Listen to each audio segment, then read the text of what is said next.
gentlemen, welcome to the Conversation with Cleezy. Another episode of good conversations, good guests. Welcome to my podcast. I have the lovely one and only, the Cut Boss, live and direct. How you feeling, baby? I feel amazing. How you doing tonight? I'm doing wonderful, man. There's not gonna be no regular interview. I just want you to know that. No, real shit. We ain't on none of that. Regular chick. What kind of chick are you? Opinionated, ambitious, bossed up, funny, sexy, sensuous, charismatic, amazing. I can go on for days. Tall. Red. Excuse me? Tall, red, Tall. slim. Yes. Thick. Slightly fat. Slim thick. Slim thick. Fat in all the right places. You feel me? But so I have noticed, man. I just met you here in Atlanta. You know what I'm saying? And I didn't even know how popular you were until I got to know you, and we done hung out sometimes in different clubs with doing appearances. Like the Cut Boss.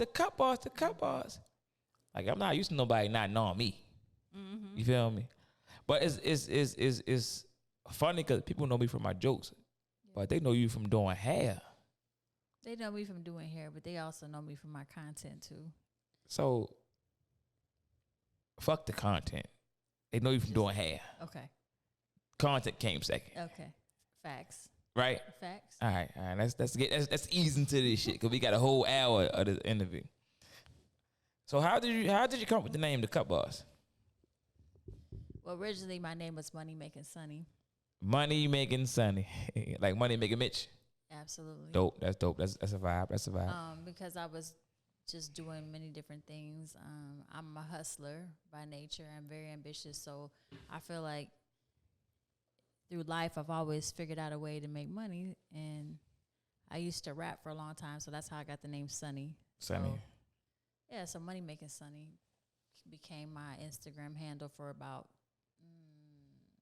5-6 years. Maybe longer than that. I've been on Instagram since 2012. Yeah. I don't know how long I've been on there, but I know it's been a while. My first Instagram name was I Got an iPhone. You know what I'm saying? I got an iPhone. So you from Cleveland, Ohio? I'm born in Indianapolis, Indiana, but I was raised in Cleveland, Ohio since I was about 8 years old. So what state you lived in the longest? Cleveland. Well, you from Cleveland, Ohio. Okay. You know what I'm saying? Little hand claps on that. Shout out to the Cleveland Browns. Y'all won today by default. Big win. Yeah. Against the Baltimore Ravens. I'm a Baltimore guy. You're Cleveland Browns chick. girl. Yes. Go Browns. Shout out to Deshaun Watson today. Did his thing. All right. Well, we ain't going to get into all that. We're going to keep doing our thing. We not going to get into all that. You feel me? Money Making Sunny. Mm-hmm. All right. So, like, the hat industry is really, really, really big in the world. You know, like, what made you want to become a hairstylist? You know, sometimes when we have gifts, I'm going to go deep for a little second. Take your time, Sometimes when we have Gifts. that come natural, we don't really appreciate those gifts, okay? So I was raised by a single mom, and I didn't always have time. I mean, she didn't always have the money to get my hair done, right? So I figured that I wanted my hair short back when, I'm going to tell my age, y'all. Back when Halle Berry was in Boomerang is when I first cut my hair short. That's almost like 30-something years ago. I was in 10th grade, matter of fact, so about 15, 16. So when the Boomerang come out, should I Google it? I mean, you can, but that's besides the point. So Right. my grandfather went to hair school, so he was a cosmetologist. Okay, so anyways, he cut my hair. I remember in the bathroom of my grandparents' house, he cut my hair. Ever since then, I rocked the short hair, and then, you know, all my friends at school, you know, they was digging my haircut, right? And I could do a little something, but that's when I really started honing in on my skills as a hairstylist because I had to maintain my hairdo. Now, having short hair in high school at a young age, you know what I'm saying, short hair requires a lot of maintenance. So I started learning how to use the clippers in the mirror and keep myself sharp. Then I cut my sister hair, and then from there, I just ended up cutting some of the girls that I was cool with in high school. So you started, so your granddad was He was a master barber, or he was just he a had barber? his cosmetologist license. He did different things, but he had his cosmetology license because my grandmother had short hair too, so he would keep her together, So you master short hair. basically. So if a weave come in front of you, you won't know what to do. I would do it. I mean, I could cut, so I'm an artist. Period. Right. So So, but just short hair is what you prefer to do. short hair is is my lane nowadays. But before that, I used to do whatever anybody wanted. A lot of people don't. I'm sorry. Go ahead. Until I was able to be, until my clientele was like predominantly short hair. That's when I decided to switch lanes and just focus on short hair. But with hairstylists, because I'm in the hair industry as well. I always wondered why hair salons said no kids are allowed in the salon. I never understood why until I got into a barbershop and I seen a salon on the other side. Kids are bad as shit. Yeah. And it goes to show women don't have time for their own kids, or other women don't have time for kids for spinning in the chair, standing up, touching things because they got a short attention span. All those kind of things. Like, what's your take on not having kids in the hair salon? Well, I've owned several salons, and before I moved here, I owned my own salon. So, as an owner, okay, as a stylist starting, you don't want kids running around distracting you. Just bringing down the atmosphere. When you get your hair done, it's supposed to be a pleasurable experience. It's a treat to yourself. So you don't want kids in the salon. So that's like mommy time. Yeah. So as an owner, hey, you go to one of the stylists and they're like, you know, it's not supposed to be no kids in here or whatever. You know, you got to tell your client they either got to get child got to get a service, or they got to get out. So how do you put a kid out the hair salon? Like, so what do y'all do? Like, if a single mother come into the hair salon and she have no babysitter, but she's a loyal client and she want to get her hair done. Of course, sometimes we make exceptions. If it's not busy in the salon and the child is like cool, can sit respectful, down. like sit down. But if it's a kid that run around and spin on chairs and they got to go. You do one of these to the stylist. Oh, so if it's not your kid. Yeah, you got to, as an client. owner, I'm going to pull up on one of the stylists and say, hey, you got to tell your people they got to go ahead and make a call, or they got to come back later or whatever. Have you ever experienced a stylist doing a client hair and the kid is bad, but the stylist not saying shit about the kid? Of course. And it's like, yo, when the fuck are you going to say something to the kid? Of course. The whole salon, everybody be looking at me as the owner like, what you going to do? So you doing hair, you cutting hair and shit, and you just looking at the kid like, at the stylist like, why the fuck is you ignoring the kid? Like, tell the mother to tell the kid to sit the fuck down. I mean, I'm outspoken, so, you know, you want to address the stylist because they already know the rules. It ain't like they know they ain't supposed to have clients in there with kids, like, or sometimes like I would say, hey, okay, it's gonna tax you an extra $25 on your booth rent because you ain't correct the kid. Yeah, for real, because you didn't have your notify your client. Okay, they can stay, but it's gonna be an extra $25. Either you're gonna pay it or the client gonna pay it. But that'll get them some type of penalty or whatever, and that'll to keep things in control about their clients. Because things can get out of control in the salon environment. You know, especially these days, people don't really respect the salon environment because it's like anything goes now. You know, so the kid thing. Yeah, it's done. So being in the hair industry, right? You're a female, so like I know how salons be. Like, how have you ever experienced women in the salon not getting along with each other over clients sleeping with the same man? I've heard stories like that, but I've never personally experienced that. Yeah. I mean, I've had a guy come bring his girl and his mistress to the same. Woo! Shout out to my guy, man. That's a good one. Your girl and your mistress, we some handcuffs, whatever. As a stylist, hey, you gotta mind your business. I'm gonna stay out of it. That's mind your business. Mm-hmm. You know what I'm saying? Like I know a lot of female stylists, man, and they say most female stylists are afraid to be in committed relationships because they hear some of the horror stories that the women they do, how they treat married men. You understand what I'm saying? Like women coming in, oh yeah, he married to her, but he do things for me as well. They said them salon. They said if I could be a fly on the wall at a hair salon, the things I would hear that women say that will never hit the internet is real. Well, I don't really have too much I would want to reveal on that because they could be watching. But I will say that here you go, another nigga on a podcast who don't want to fucking talk. Meet somebody, and then that same day, next thing you know a whole lot of what's going on in their love life, and that's just because as hairstylists, we're like therapists. You know, women come in, they have different things going on with their hair. They can have hair loss or whatever. We're like doctors when they come down to doing hair. It's like they come in with a hat on. They don't want to. Okay, I don't want nobody to see me. Girl, this is the doctor. I'll be like, this is the doctor's office. Take it off. Have you ever did a client that smells? Like I'm talking about, like. Of course. Her breath might stink. Of course. Her hair might stink. You might smell underarms. Might smell a little vagina. All the above. So you did somebody's hair and you smelled their vagina in a chair. For sure. You got the curlers hitting that little bush. And it send shockwave down to the punani. And then it's every time that they come, you're like, okay, they got a little problem. pH balance off. A little problem. So do you tell your clients like, listen, man, I can't do your hair, man, because you know that little thing down there. It's a little fuck with my curlers. I mean, I've had some of these distributors, the hair that they be selling be funky. So sometimes a girl could buy some bundles or might keep them in too long, or it just might be out the package. It be sticking up. They start getting blow dried or something. They stink of the whole salon.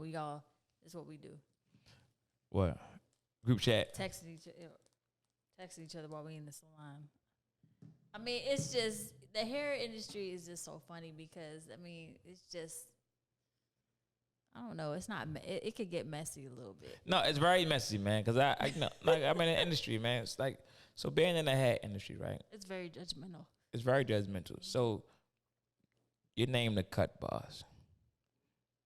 Do you judge of it when you out at the restaurant or the club or wherever you at, and you see somebody with a short haircut that just got done? Are you judgmental like that? I judge. I could have done it better than that. I can't help it but do that. Why?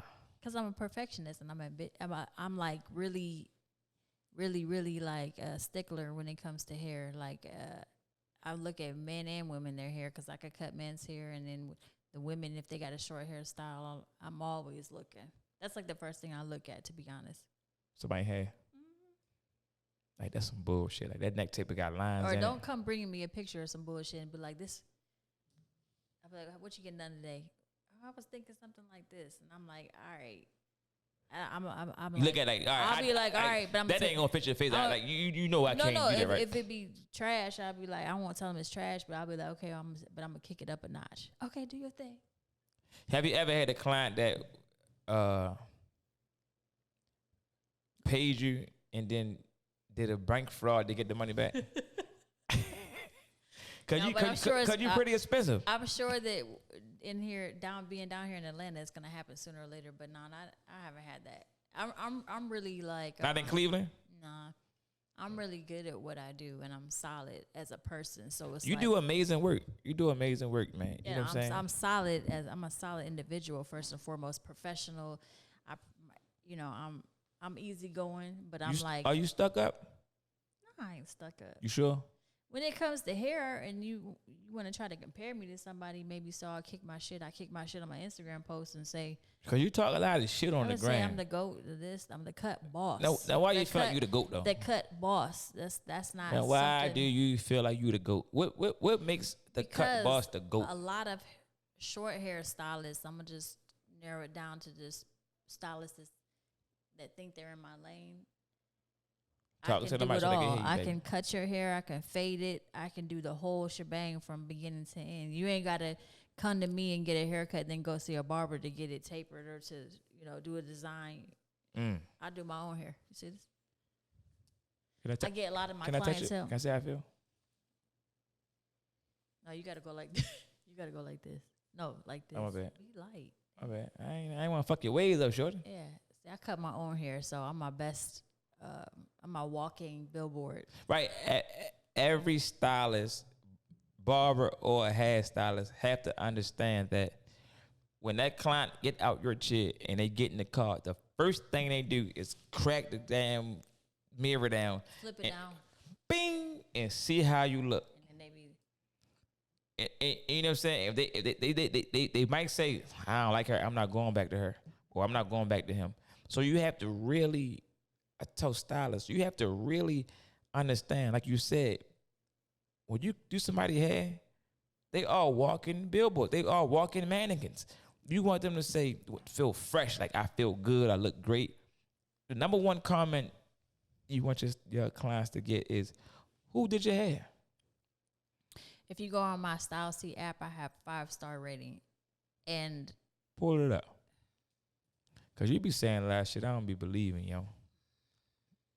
Not saying you ain't got it, but we gotta have facts on the conversations with Cleese. yeah, this for the record. Yeah, for the record. Yeah. Shut me up. This for the record. I have a 5-star rating, Right? so I'm not saying that. So you got a lot of appointments in that motherfucker. I'm not saying that The to cut bars for real get You to feel that me? the bag. You know what I I mean? ain't saying that to say that everybody's been satisfied sometimes, because sometimes they might end up firing me, or sometimes I might fire a client. That's common. Look, 405 reviews Let's get a hand clap for that. and Yeah. a 5-star rating. 5-star And rating. if you know how hard it is to achieve a 5-star rating, that is extremely hard because 405 reviews. And because this, when you dealing with black people, they will yelp you and say, I don't like this, I don't like that. You know what I'm saying? I'm not being hard on you, but I just know this question that your fans want to hear answers to. You know what I'm saying? So this is my second time I had a Style C profile. So the one I had before that, I had probably 3,000 reviews and still had a 5-star rating. But I'm not saying that everybody's going to be satisfied every time, because sometimes, like I've had stylists that wanted things that I wasn't. If things you wasn't prepared to do. if a client comes to me and they show me a style and I'm like, oh, this bullshit, I ain't trying to do this, I might try to talk them into getting something else or something like that. But I absolutely have no problem with telling somebody, if I don't feel comfortable doing a style, I'll refer them to somebody else in the shop that I feel like might be able to do it better or whatever. I'm not greedy. That's gangster, I'm yo. not greedy. Because it's like, yo, if you know I can't handle that style and I know she can do it better, Yeah. we a team player. Like, because you want your clients to have the best experience or the best hairstyle, because the money, as a salon owner, the money is coming back to you. Facts. And I can't do everybody. Right. I don't want to do everybody. You know what I mean? So how long did it take you to be a team player? Is that something that that was I'm in a you? very confident individual by nature, so it's like I've always been a team player. I'm not greedy. Yeah. So all right, so you was born in Indiana. Mm-hmm. You was raised in Cleveland, Ohio. What part of Cleveland, Ohio was you raised in? The hood. You all right? Don't lie now, because God gonna choke you. Well, my parents always tried to keep us in multicultural neighborhoods, so I was raised What the fuck on is the west side, multicultural? predominantly white, and I moved to Cleveland in the 80s. So actually, Is you capping?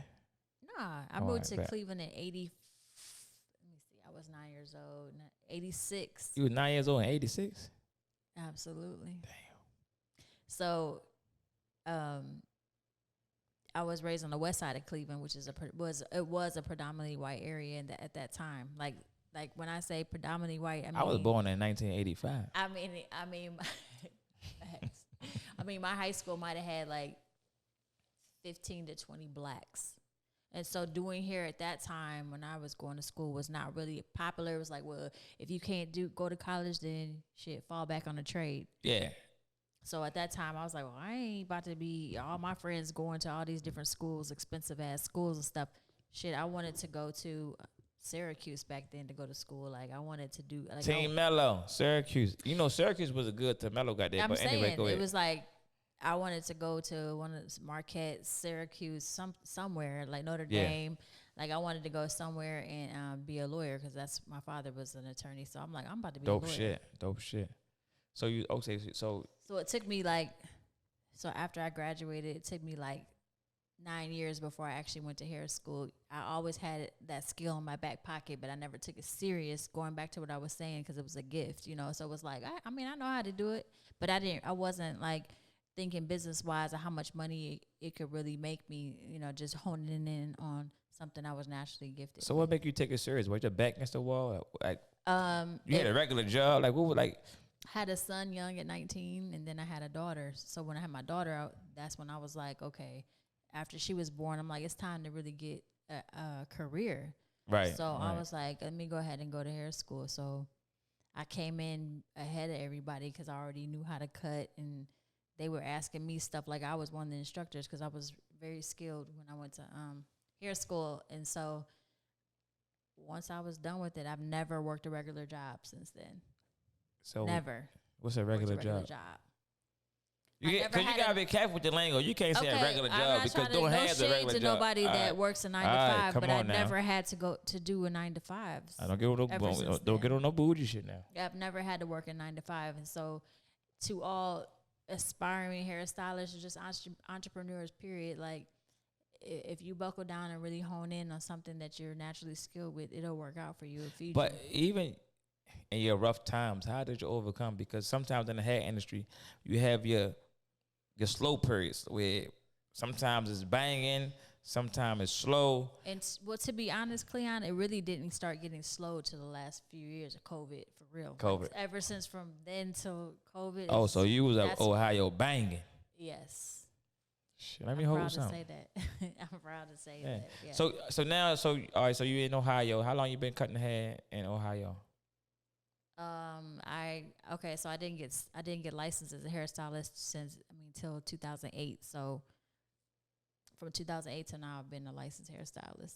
So from going in the kitchen around about 15 years. Yeah, damn, 15 years. 15 years. But so now you decided to pack your things up, to leave Cleveland, to come to Atlanta. You know, where a lot of competition is down here in ATL.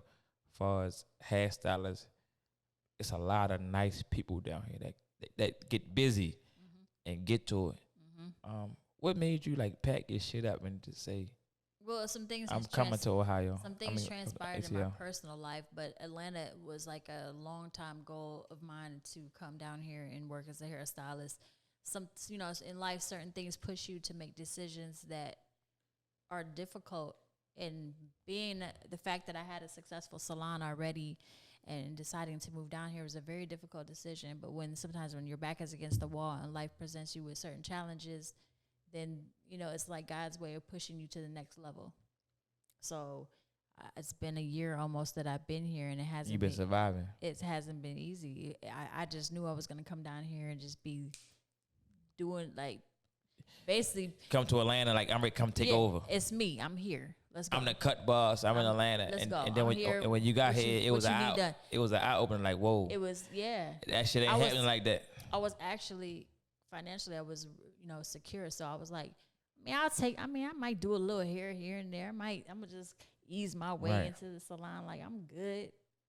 Shit, I should have been down here cutting hair on the plane on the way down here. Okay. Because sometimes people think like, we both have a nice following. Sometimes like we can overthink our expectations. Whereas though, like, I'm going to Atlanta, I got these followers, I know people love me. They keep on saying, "Come to Atlanta." Then boom, you pack up, come to Atlanta. It's an eye opener. Like, well, when I go back to Cleveland, I go back to Cleveland and do some of my clients now, and it's still love and it's easy for me, but Cleveland is a small city compared to Atlanta. Atlanta is like 4 times bigger than Cleveland. 10 times bigger than Baltimore. Yeah, so.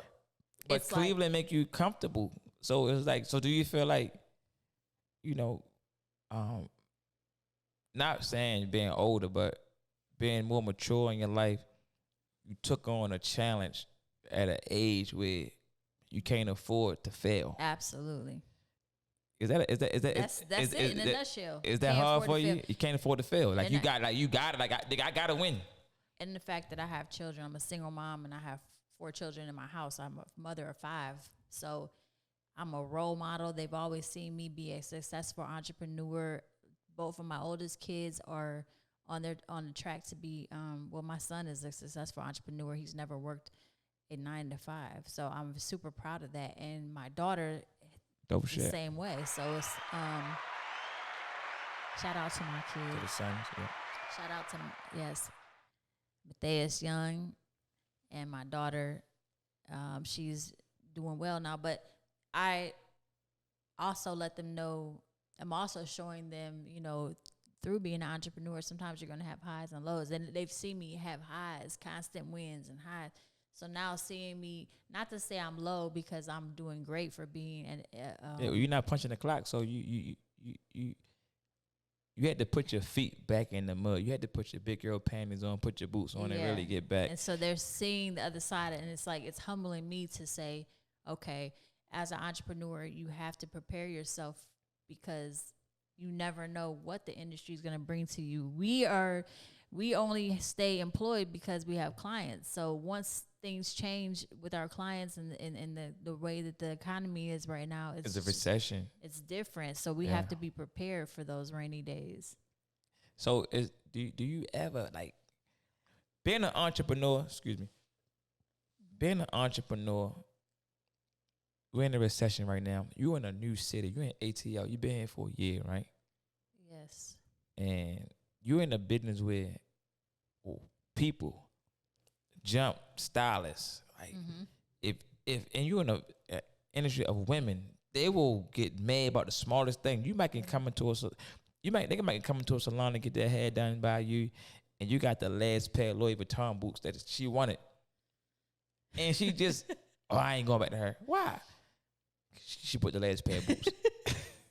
Because women are so fickle, man. Well, this is an image-driven city. So I come from a working-class city. So people are going to work at 9 to 5s, and they need their hair done. So they're going to go ahead and put me in every week. So I'm locking in. I got clients that come every week. I had clients come every 2 weeks. It's rare that I had clients that I see every blue moon. And here, that's been an adjustment also because here people can... And also in the age of YouTube, people are trying to do their own hair to make it. Yeah. So I'm not gonna say Atlanta is an image-driven city. I'm a broaden that statement. It's an image-driven culture. Yeah. For hairstylists, you know what I'm saying? Because hairstylists, they celebrities, low key. They can dress. They got everybody business. They always got the guys with the money. They fly. We're the dope male. Y'all the female dope dealers. Yeah. Like, I mean, y'all literally can make whatever we want to make if we got the clients. I know we can set our prices. That's another reason why I moved down here because women spend money. I knew I could set my price point higher. That was like another reason why I had so many clients in Cleveland where I was booked month to month. The what I really wanted to make, I knew I could charge down here. I couldn't go up 75% in my prices and being in Cleveland because it would be like, well, what's she on? What high horse is she on? What she think this is? But I will tell you, the surprise factor was for me is going back home and still charging my Atlanta prices because I'm traveling. So it's like going back. Yeah. So they're like, yeah, facts. So they're like, well, shoot, she in town. We're gonna pay them prices because we want it done right. And it's like they respect the game. So when you left Cleveland, was it hard to lose some of your some of your loyal clients, which can be your friends? Because when you do somebody for years, you build a friendship.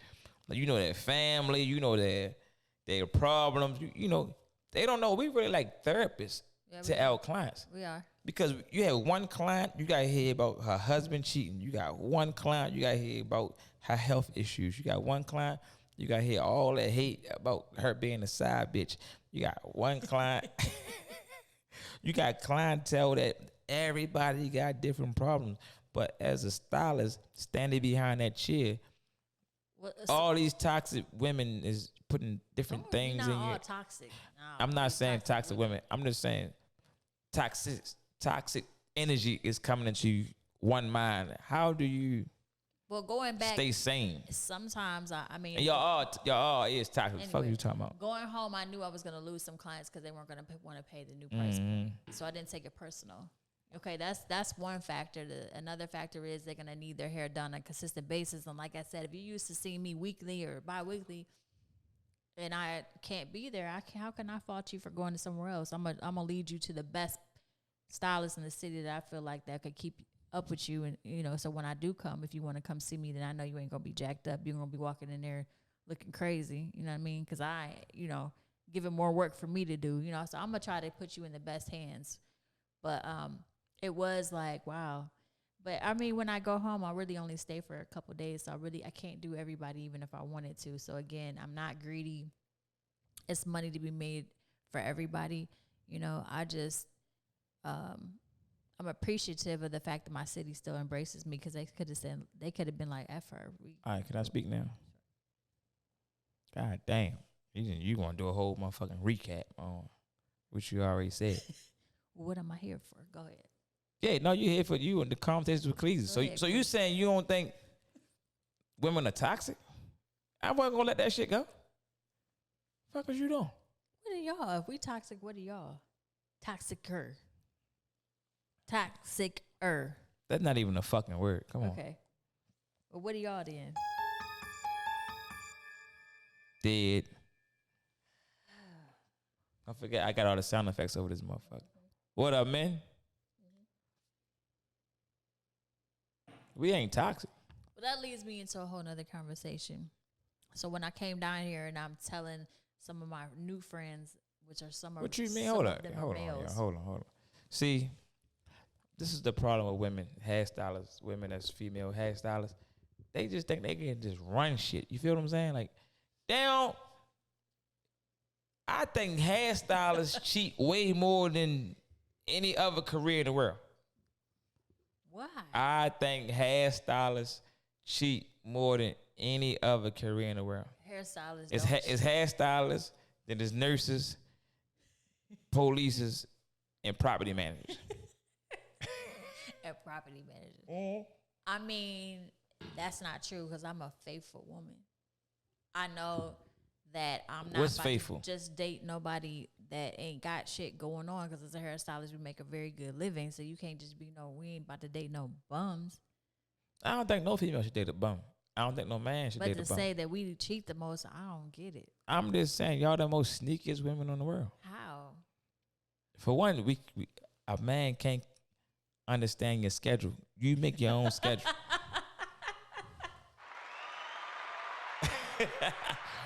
Hairstylists make their own schedule. Now, you know me. I'm Kleon the comedian, Cleezy baby. I be in every career ass. I know what goes on in the world. Right? I can say comedians cheat the most then, because you make your own. You traveling, this, that, and the other. Anybody that can Any make entrepreneur cheat. I'm asking you a question. What? Any entrepreneurs? You saying all entrepreneurs cheat? Yeah.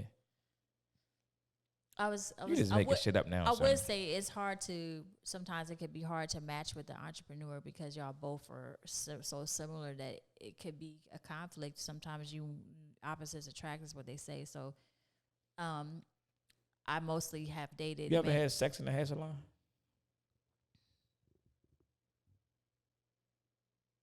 I actually have not. Not to say that I wouldn't, but I have not. So you ain't never fucking another stylist chick? No. First of all, I had cameras all in my shop. Who got the access to the cameras? You? Hell. So you never got your head put in the shampoo bowl and bent over? No, I mean, I've fantasized about stuff like that. Come on, man. How you a salon owner and you never done that? I've never done your next salon, you make sure they can put your ass in the shampoo bowl, put a little tea tree on. I got something brewing too. Atlanta. Yeah. Next time you're in the hair salon, you make sure whoever you fucking with, they put your head right in the shampoo bowl. Okay. Yeah. Spray the water on your head. Okay. Put some sounds shampoo sexy. On it. I ain't gonna lie, sounds sexy. Yeah. Fuck you in the hair dry. Put that bitch on high. See? You know what I mean? But moving forward, man. You down here in Atlanta, man. This the Cup Boss, ladies and gentlemen. She down here living in Atlanta. As you can see, she be bullshitting. She never had sex in a hair salon. She told me off camera she got something coming up. You care to share about your adventure? I've got something high scale and luxury as far as that has to do with hair coming. Looking for a location right now, so just be on the lookout. I do want to say that the support that I have received down here has been phenomenal as far as hair. I have had so much love, and then the men that I meet, there's a lot of men down here that have been asking me to cut their hair. So I've opened my chair up to men. Let's get into that. Open my chair up to men now. Let's get into you opening your chair up to men, right? Yes. So they're gonna see this interview. So they're gonna be like, so you ain't never get fucked in no hair salon? Shit, let me try it out. You're gonna get a lot of that, right? Oh Lord. So cut in men, right? So cut in men, and you're attractive. I give you like a 4.5. So you're attractive. So cut in men hair, right? Mm-hmm. Are you afraid that every man hair you cut is only gonna become because they want to try to get you? That's the number one reason why I never did it before. Really? Yeah, I ain't got time for your wife calling. Did you see Kleon? Was Kleon up here? Why you gotta use me? I'm just saying. I got my barber, man, and he ain't got no titties. I'm just saying, like, which is probably not fair because it's a lot of female barbers. But me personally, I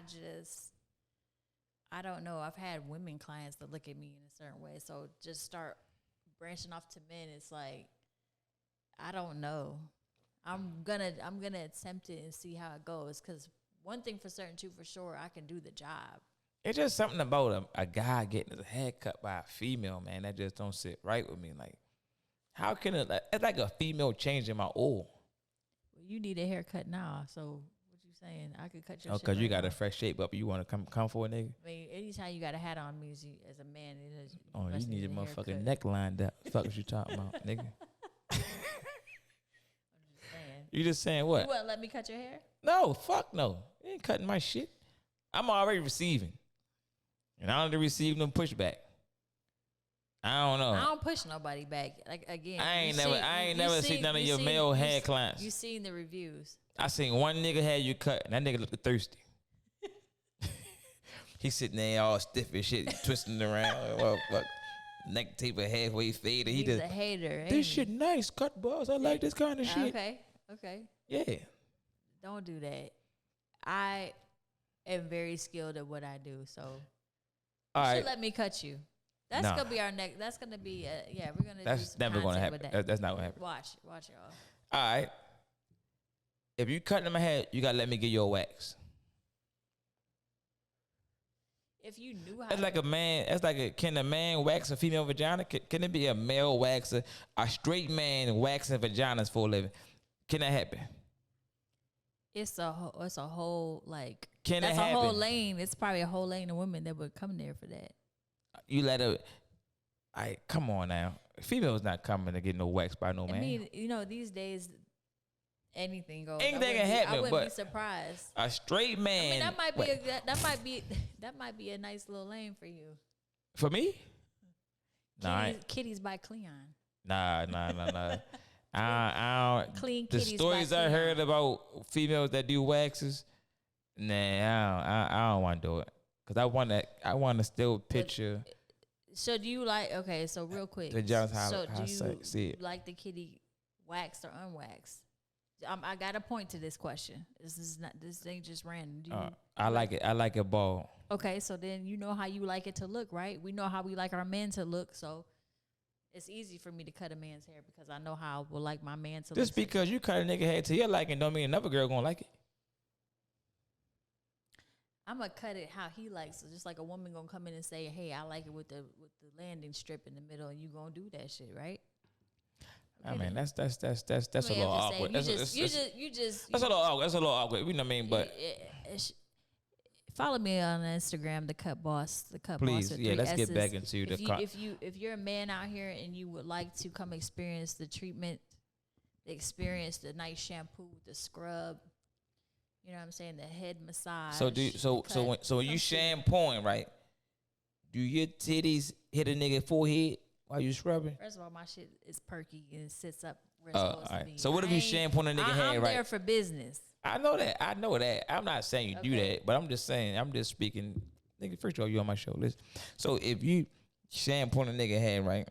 And your titties just perky. And he opened his eyes and just stared at your breast. What you gonna do? That's some creepy shit. Mean, you cutting hair is the eye level. I say shampooing. The eye level is right here.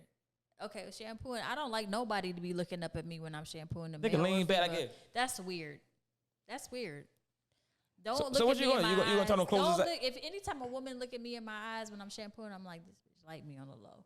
Yeah. So I definitely don't want a man that's supposed to be my client and I'm trying to be professional to be gazing in my eyes. I'll probably never let you come back again, to be honest. You over there trying to shape the nigga up and he like you gonna be blocked. Look. You try to shape the nigga up and he looking at you like this. Yeah, no.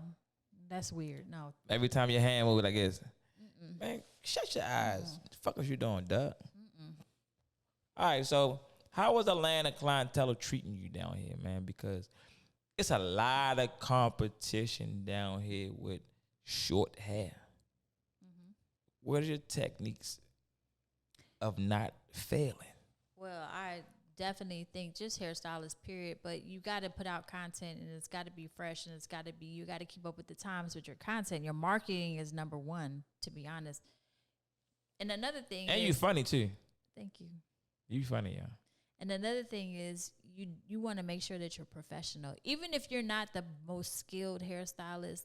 As long as you are professional and you treat your clients with respect and you are on time and you know, like I said, respectful and you're professional, you're going to have more clients than the person that might do hair better because they don't show up on time. They're not shampooing their clients, because that's the big thing is show up shampooed. Like, yeah, that's that. Yeah, you gotta. Yeah, it's a lot of factors that make a good hairstylist. So coming down here, I've always, since the beginning, I've worked with the top people in my city that inspired me to be who I am. And because I modeled myself after them, I still have those same practices now. I'm professional. I'm on time. I don't charge a deposit. Just show up. If you book your appointment, I'm going to be there.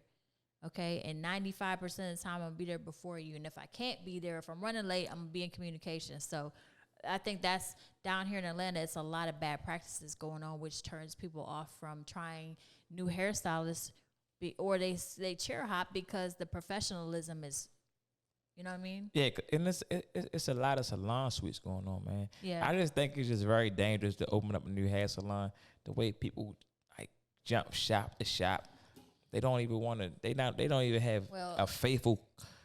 Where I'm looking for. Well, I'm the manager of the first Black-owned salon suite that I ever knew about in the country. So shout out to Synergy Suites. Come on, man. We ain't doing that plugging shit on here. I'm going to bleep that. And, you know, as far as salon suites go, our salon suites are full. Our salon suites are full. So I think it's always money to be made in the hair industry. It's all about building a good reputation and getting the right people in there. You don't want to just hire anybody. You want to hire people that are professional, that are great at their craft. You don't want to just open your doors up to people and they're not ready to be in a salon suite. A salon suite requires you to have clientele, requires you to run your own business inside of a business. So you have to be ready for that. And a lot of people are going into salon suites and they're not ready to be salon owners, because you're really your own entity inside of another entity.